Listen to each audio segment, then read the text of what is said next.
Assalamualaikum warahmatullahi wabarakatuh. Bismillah, alhamdulillah, wassalatu wassalamu ala rasulillah wa ala alihi wa sahbihi wa mawala wa la hawla wa la quwata illa billah. Rabbi syrah li sadri wa yassir li amri wahlul 'uqdatam min lisani yafqahu qawli. Amma ba'd.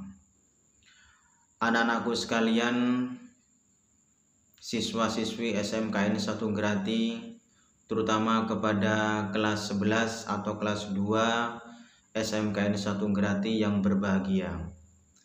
Dalam kesempatan kali ini Pak Samsuri akan memberikan ujian tengah semester ganjil di tahun ini,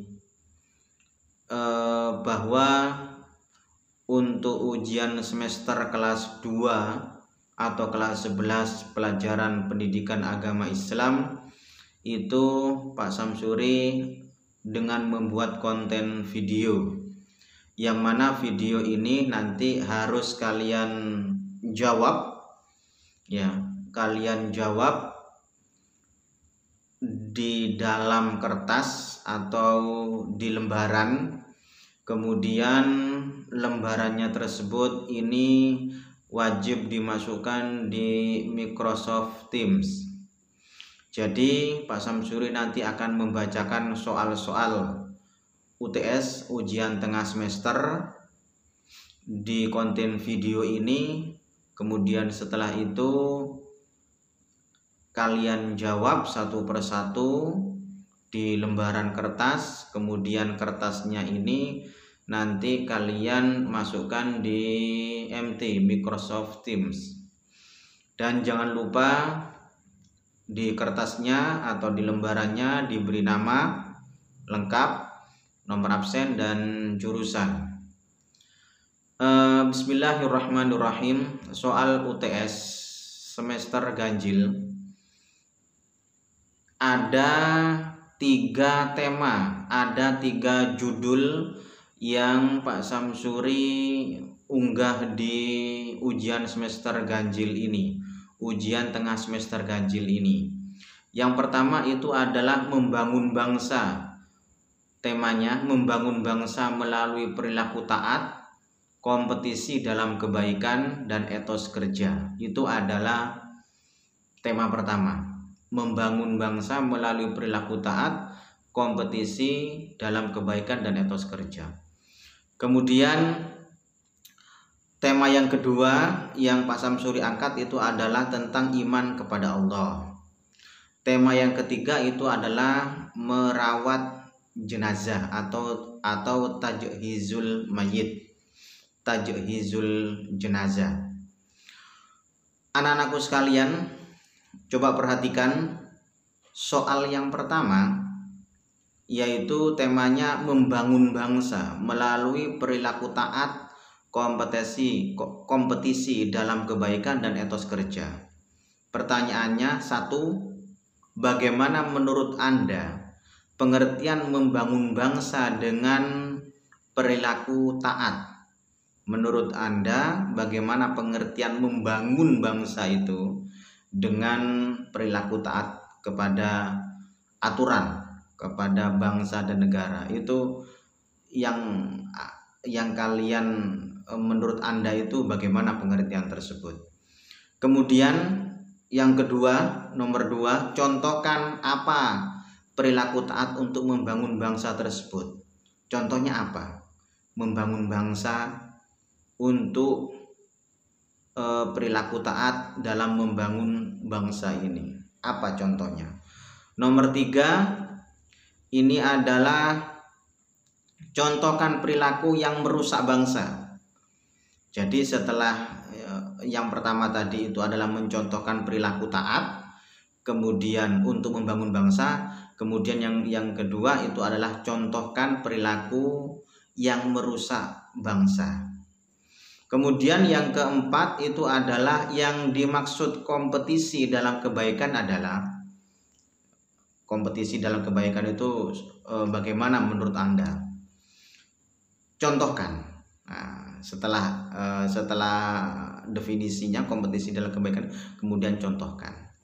Kemudian yang kelima ya, yang contohkan itu yang kelima. Yang keenam, yang dimaksud etos kerja itu apa? Etos kerja adalah kemudian contohkan ya. Kemudian tema yang kedua itu adalah iman kepada Allah Subhanahu wa taala. Iman kepada Allah Subhanahu wa taala. Nomor 1, iman kepada Allah adalah rukun iman yang keberapa? Iman kepada Allah termasuk rukun iman yang keberapa?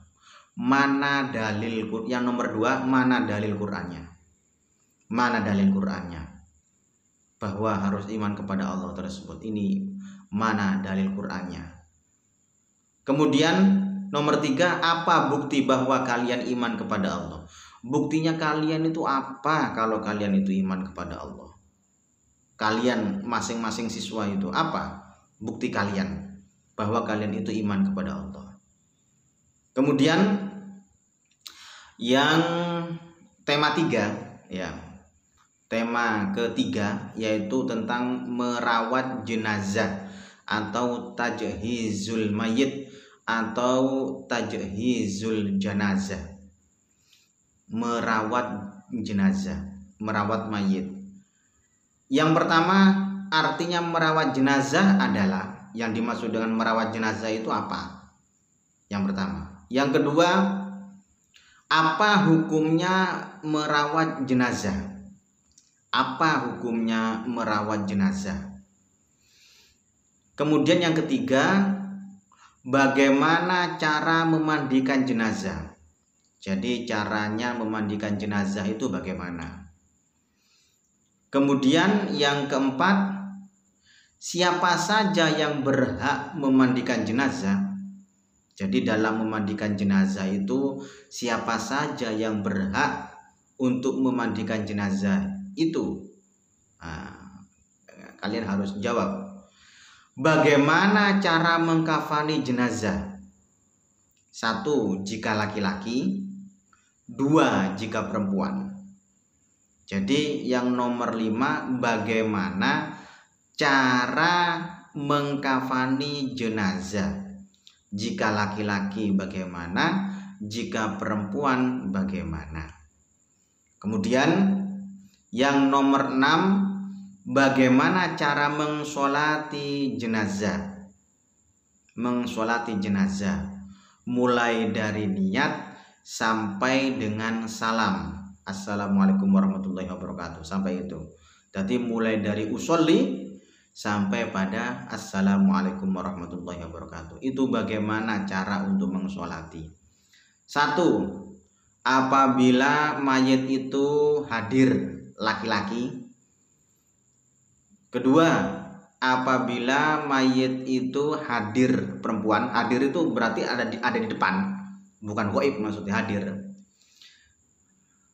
Apabila laki-laki yang pertama, apabila perempuan ya yang kedua. Kemudian yang ketiga, apabila mayit itu tidak hadir, artinya tidak ada di depan kalian, tidak terlihat, artinya ghaib ya. Misalkan dari sini kemudian mayitnya yang kita sholati itu ada di Surabaya misalkan. Itu bagaimana niatnya? Bila laki-laki bagaimana, dan bila perempuan itu bagaimana? Ya. Kemudian yang ketiga, yang terakhir, bagaimana mengsolati ketika mengsolati terhadap mayit yang banyak. Ada laki-laki, ada perempuan, mungkin karena musibah. Itu bagaimana? Karena musibah banjir akhirnya banyak yang meninggal, dan bagaimana cara untuk mengsolati terhadap mayit banyak tersebut? Otomatis ada laki-laki, ada perempuan, dan seterusnya. Kemudian yang terakhir, bagaimana cara mengkubur jenazah? Jadi caranya mengkubur jenazah itu bagaimana? Itu apakah kalau misalkan itu tidak banyak orang, tidak banyak kena musibah, Jadi misalkan 1 orang saja, misalkan nggak usah pertanyaan yang banyak seperti di tsunami Aceh gitu, itu terlalu rumit untuk kalian jawab. Jadi bagaimana cara untuk mengkubur jenazah satu mayat saja. Itu anak-anak ya, itu adalah pertanyaan mulai dari pertama sampai terakhir. Kalian harus jawab dengan lengkap satu persatu dari soal dan pertanyaan ujian tengah semester di semester ganjil ini dengan baik dan cermat. Dan jangan lupa ditulis dalam kertas ya, perintahnya 1 itu harus ditulis di dalam kertas dan kertasnya kemudian difoto, setelah itu diupload di Microsoft Teams. Jangan lupa nama, jurusan, dan nomor absen. Yang kedua, kalian wajib untuk meng-screenshot video ini bahwa kalian memang benar-benar dari hasil nonton sendiri, bukan karena dari nyontek dari temannya. Jadi wajib untuk meng-screenshot. Kemudian screenshotnya itu juga diupload di Microsoft Teams. Itu adalah wajib. Jadi ada 2 kewajiban. Kalau misalkan tidak ada screenshotnya, saya menganggap kalian itu mendapatkan dari contekan. Sekian, terima kasih anak-anakku sekalian. Semoga kita semua diberikan sihah wa afiyah oleh Allah Subhanahu wa taala dan umur panjang fi taatillah wa rasuli sallallahu alaihi wasallam. Amin amin amin ya rabbal alamin. Sekian, kurang lebihnya wallahul muwaffiq ila aqwamit thoriq. Wassalamualaikum warahmatullahi wabarakatuh.